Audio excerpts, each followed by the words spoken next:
YouTube? Jeff here, checking in again. I know I said my first video was probably going to be that lengthy Rush retrospective. I'm still working on it. It's going to be a while before that drops. A lot more involved in that than I thought. In the interim, I wanted to say thank you and show a couple things quickly that two amazingly cool guys sent me about a week and a half ago. Without getting too deep into it, I've had some health issues the last 6-8 months that I've been trying to get to the bottom of, and recently had to have an MRI done, and they found some concerning things on the MRI of my brain. They found some lesions, which are scars, and can be an early indicator of multiple sclerosis. Not an easy word, disease to pronounce. Anyway, little back history here is that when COVID struck and everybody was locked down, I started kind of digging around on YouTube a lot more than I ever had before. Way more. I was sick of watching TV, watched all my movies. I just was kind of like trolling YouTube as one does, and I came across a bunch of these metal channels. Now, I think I had already been subscribed to Ben at Brain Smasher, or Brain Smasher channel, and I think I, through him, started to find several of these other YouTubers that do metal reviews and music reviews and music channels. And I, sometime in March when we went into lockdown, late one night I ran across a bunch of these guys doing a live stream.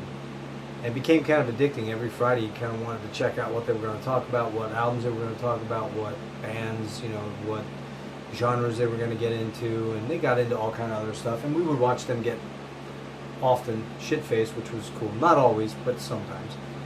And it was great. It was generally Marty Worm, Eric Bauer, Pat at Ground Zero Salem, Jason at Get Into It with Jason Hook, Matt at The Dark Path, and Ben. And then they would sometimes rotate other friends in and out. And as these became a weekly sort of occurrence, and it would generally we'd end up with 60, 70, 80 people sometimes watching these streams. And it was a lot of fun because it was very interactive, because we would, those of us that weren't on the streams, would type our comments in, and the rest of the panel, if you were, of illuminaries would respond to our questions, and that would take them in various different pathways as far as the conversation, and it was just a really cool thing. It still is. They still do it occasionally, and some of us that met in the chat decided to do our own streams outside of that. Now, very quickly, I just want to say that Ben and Marty and Matt, some of the guys have had me on the streams too. Really gracious, really cool guys. A lot of fun chatting with them, sometimes for hours, about metal and music and life and politics and all kind of crazy shit. But so I feel like I know some of these guys, even though I've never met any of these guys in person, to be honest with you. So I guess about 4 or 5 weeks ago, I mentioned that I had to have an MRI done in one of these streams, and somebody asked me about it, and I said, yeah, there's some concerns here. And the long and short of it was that they were concerned about me. And Rick in particular, Rick and Dearest, who lives down in Philly, so he's only about an hour and a half southwest of me, or southeast of me, southeast of me. I'm in between Harrisburg and Philly, basically. He reached out to me a week and a half, 2 weeks after I dropped this news on those guys in the stream, and said, hey man, I just want you to know we were thinking of you, Marty and I, and there's a package coming your way. So let me know when it gets there, just so I know that it got there. And I didn't really know what to expect. I was like, oh dude, thanks a lot, I really appreciate it, but I'm expecting maybe a CD or two, maybe an album.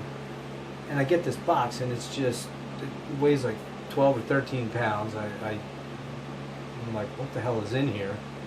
I open it up, and it's just chock full of LPs, and a couple CDs and stickers, and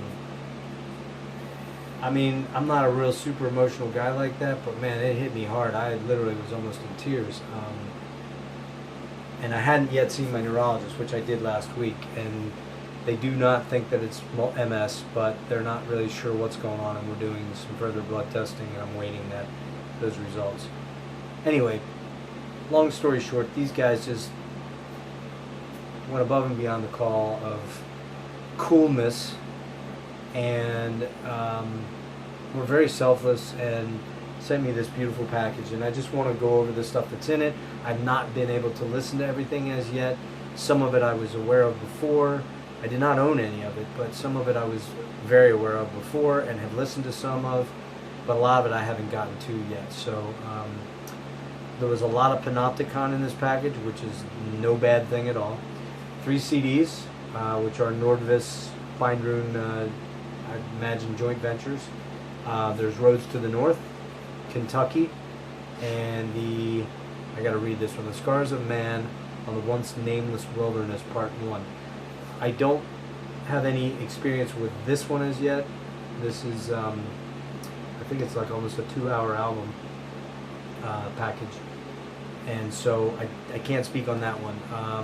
Kentucky I have listened to several years ago before I knew of Feinrune and Marty and really knew who Panopticon was. A good friend of mine, John C., he knows who he is. He has a podcast called Metalheads Podcast. And by the way, I'm going to link all these channels and things that I speak about in the description below, because you should check out these YouTube channels, and you should definitely check out the Metalheads Podcast. His one co-host on the show is big, I believe, on Panopticon. So George, if you're watching, I finally had some Panopticon. Kentucky, it was really an odd listen at first, because it's a real strange juxtaposition of atmospheric black metal with Kentucky Blue Ridge Mountain bluegrass. And you would think it wouldn't work or shouldn't work, but it does, and it's really cool. And I'm glad I own this, and I'm going to be digging deeper into it. It's just, when you get overwhelmed with so much material, it's hard to fully digest it all at one time. This is the one I've listened to the most, Roads to the North. This is really beautiful atmospheric black metal, a lot of violin on it, just super, super fucking cool. I know that the people watching this video right now are very aware of who Panopticon is, but if you aren't, if you come to this video much later or through other channels, Panopticon is basically a one-man project of Austin Lunn, incredible multi-instrumentalist, writer.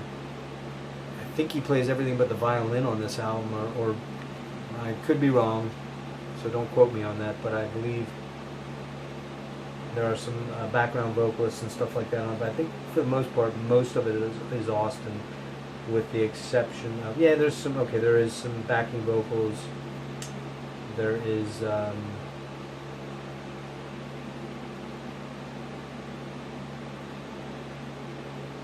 like I said, there's some violin on here by a guy named Johann Becker, I believe. This is really fucking cool stuff. Really, really cool. I gotta be in the right mood for black metal, particularly atmospheric black metal. I'm not as in tune with it as I am with death metal. Much more of a death metal fan. But this stuff is, when I want that to scratch that itch, this stuff is incredible. So 3 CDs there, 2 albums by Panopticon, one being a split with Nachachuan. Nachachuan, I believe, is a 2-man project. The guitar player, Aaron, really fantastic. I saw Aaron and Austin do an acoustic set for, I'm not going to be able to remember the name of who it was, but it was an online live stream, and Austin did a bunch of John Prine tunes and some original stuff. Aaron did a bunch of his original stuff. The guy is an amazing guitar player. Looks like he's a classically trained guitar player. This has 4 tracks by Nachachuan and 1 track by Panopticon. The 1 track by Panopticon is kind of an ode to Aaron, Austin's son, who I believe had some sort of heart condition. A full write-up about what the background of that track is. I haven't read it yet. I just know about it from other people talking about it. And it's a 20-minute track. I heard it's fantastic. The vinyl, like all of Byron's vinyl, is just absolutely immaculately badass looking. I mean, this is one of the coolest looking color combination splatters I've ever seen, and this seems to be a calling card of Byron. And they just do fantastic packaging, gorgeous looking vinyl issues, and they're just a top-notch niche label that I believe Marty and Austin co-own now. I think that's what Marty said the other night. Maybe I'm wrong about that. He owns a part. Austin is partially invested in Byron, and you can tell, man. You can tell it's a label run by guys that really care about the product that they're putting out and who they're signing and who they're repping, and it's just fantastic stuff. So that's an Achachuan Panopticon split. And then one more Panopticon album Marty sent me is Live Migration, which is a 2018 live set. And I watched some of this a couple nights ago and was kind of blown away by it, how incredible the band is live. I believe Tanner from Obsidian is in this band. I don't know the other three guys. Again, this is basically a double LP. Well, not basically, it is a double LP. Once again, gorgeous vinyl issue, clear with neon pink and orange splatter. Just so freaking cool. And I'm not going to embarrass myself trying to re-sleeve these because I'm really bad at it on camera. Also, Marty sent me Obsidian Tongue. This is a band I believe that is from Massachusetts. It was recorded in Maine, and they are really, really killer atmospheric black metal. I have listened to this one because so many people were raving about it. This is just a straight up black vinyl issue. But I listened to this one even before I got this. It was one that I wanted to order, and I'm not at all displeased that Marty sent this. This is really fantastic. I mean, it's just a really kick-ass album. Inner sleeve there. Let's see, what else do we have here? This is one I don't have any experience with and haven't listened to as yet. It's called Eve. E-A-V-E, I believe. It's called Phantoms Made Permanent. I believe these guys are from Maine. And I believe it's, again, atmospheric black metal, which predominantly that's what most of Marty's signings to the label are. This is a killer smoke. I think it's blue. It almost looks green, depending on how you shine the light on it. This is so beautiful, man. And it's actually even clear, so it's sort of a clear LP that you can see through. That color is just unbelievable. So I can't wait to dig into that one. I'm sure I'm going to dig it. Next up is Canis Dearest, a two-man project. I believe they're out of Ohio. Again, all these are on Bindrune. You'll be able to find that with the link that I provide in the description. Two guys, black metal, atmospheric, a lot of acoustic stuff in this one. Bone White. I listened to this one and actually watched the live stream that Marty did a couple months ago with Todd and Rob from the project, and they seem like hella rad guys. And I listened to the music, and it was pretty killer. Again, I am more of a death metal guy, and black metal I got to be in the right frame of mind for. But everything I've listened to so far on Marty's label is fantastic. So, all right, we're almost at the end here. This is Frossenblatt. Frossenblatt is a Canadian, I think it's a single guy project, although the drummer was the Woods of Ypres guy, David Gold, I think his name was. Unfortunately, I think he passed away a couple years ago in a car accident. Frossenblatt is, and I was familiar with this one because my buddy John, his co-host George, was a big fan of Frossenblatt. And I did check them out probably 2 or 3 years ago and thought this stuff was really killer. And man, this is another gorgeous album. Emerald green with splatter. I don't know what color that is, sort of a rust splatter, something like that. I don't think this one is not a. Yeah, this is Lost 40 Records. This is not a Bind Room band. And I know that Drosselblatt has a bunch of other albums out, and I believe this one here is demo recordings, if I'm not wrong. But I did listen to this one, and this is really killer stuff. Last but not least, got a 7-inch from The Glorious Dead. Now, The Glorious Dead, if you know anything about Bind Room, or you know anything about Marty Rithkinen, this is Marty's death metal band. This is a 2018, I believe, 7-inch, and I listened to this several months ago, knowing that Marty was going to be dropping the first full length, which I'm going to get to in 1 second, in September. And so I dug what I heard. I really loved what I heard. I knew I was going to dig it because it's old school death metal worship, and it's fucking glorious. Glorious Dead are a 4-piece. They're Marty's on guitars, and they're from Traverse City, Michigan. And you can't do it any better than these guys do. Their full length here is called Into Lifeless Shrines, and it is throwback, Autopsy, Carcass, Dismember, a lot of Finnish. I hear some Finnish in there, and Swedish death metal, Entombed, you know, all the great fucking classic bands. And this is killer.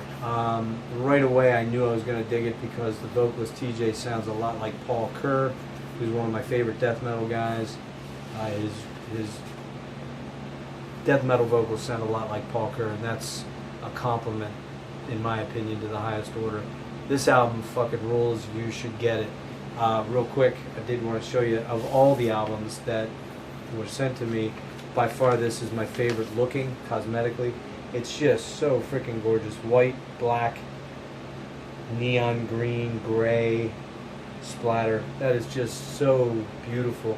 All of Bind Room's albums are, they're kind of like art pieces, man. I'm like, I feel bad. I don't even want to put them on my shitty turntable. I may have to get a new turntable for all this awesome vinyl. But anyway, I want to thank you all if you hung in there this long, and I really want to say a heartfelt thank you to my metal brothers, Rick and Dearest and Marty Worm. You guys are just fucking killer cats, and I thank you from the bottom of my heart. Okay, soon I'll be coming up with that. I'll be dropping that Rush retrospective, and in the interim, I'm going to start digging into my collection over the coming days, and it's probably going to be all over the map, from classic rock to prog rock to 80s rock to 80s, maybe some hair metal, some jazz, some world music, some goth. I mean, I love all types of music with the exception of hip-hop and rap and America type country. Don't do any of that shit. You won't find that here. No thanks. Drop some comments. I'll get back to you as I try to do. And, you know, give me a like if you liked it. Or you can thumbs down me if you think I just should stop this career now, which I'm thinking I probably should, like I'm going to stop this video now. Take care, guys. Later.